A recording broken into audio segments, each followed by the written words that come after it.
Continuando com nosso projeto de saber o máximo sobre as atuações dos homens que ajudaram na construção do Brasil que temos hoje, falaremos neste vídeo sobre aqueles que dirigiram a nação nos anos de 1945 a 1961.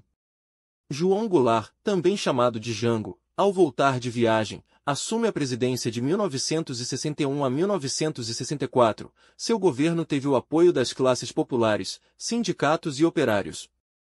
Em contrapartida, os militares e a UDN, União Democrática Nacional, se colocaram como oposição, dizendo se tratar de um político comunista.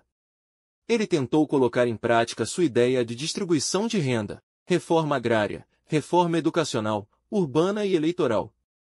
Entretanto, as pressões da elite, donos de terras, empresários e parte da classe média deram força para sofrer o chamado golpe militar que o impediu de concluir seus planos. Assim, ele foi obrigado a se exilar no Uruguai, deixando o poder para os militares. 1964, Ranieri Mazzilli mais uma vez, fica com a presidência do país por pouco tempo, 13 dias, até que os militares escolhessem um novo governante. Castelo Branco de 1964 a 1967 foi o primeiro presidente do período militar, instaurado após o chamado golpe de 1964. Em seu governo ele fechou o Congresso, impediu a imprensa de publicar livremente, acabou com o voto popular e com demais partidos contrários à ideologia ditatorial. No campo econômico e social retira direitos trabalhistas, faz cortes de gastos públicos e não permite um aumento do salário compatível com a inflação, gerando insatisfação popular. Arthur da Costa e Silva presidiu de 1967 a 1969. Seu governo foi marcado pela radicalização do regime militar.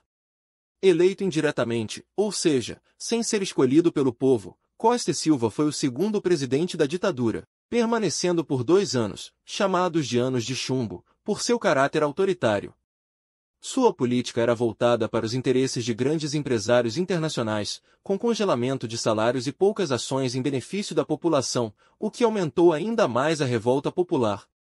Foram organizados protestos memoráveis como a passeata dos 100 mil. Então, Costa e Silva concentrou poderes no executivo e aumentou a repressão com a criação do Ato Institucional número 5, AI-5, com torturas, desaparecimentos e mortes de quem se opunha.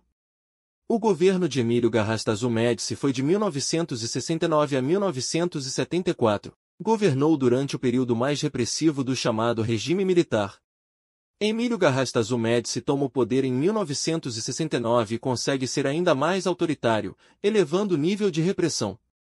Nesse período surgiu o lema Brasil, ame ou deixe-o, sugerindo que todos que tivessem críticas deveriam sair do país, ou seriam presos e, muitas vezes, mortos. À custa de empréstimos, o país conseguiu uma melhora econômica, mas elevou consideravelmente a dívida externa.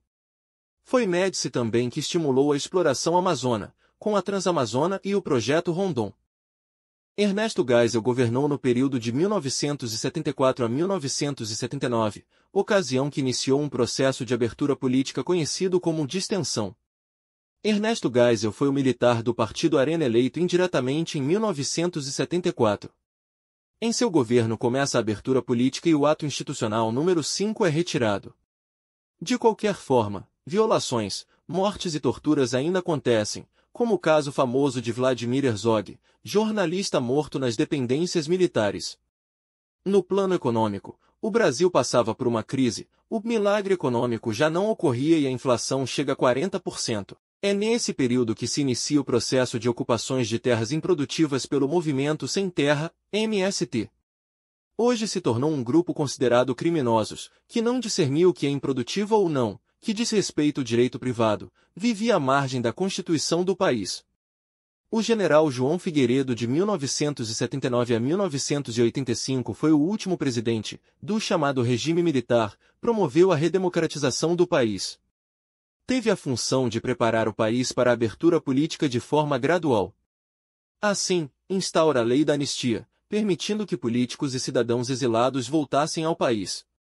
Em troca, os crimes da ditadura não poderiam ser julgados e punidos. Mesmo com oposição de parte dos militares, Figueiredo autorizou também a criação de novos partidos políticos. Gostou? Curta, inscreva-se e compartilhe. Até breve. No próximo vídeo.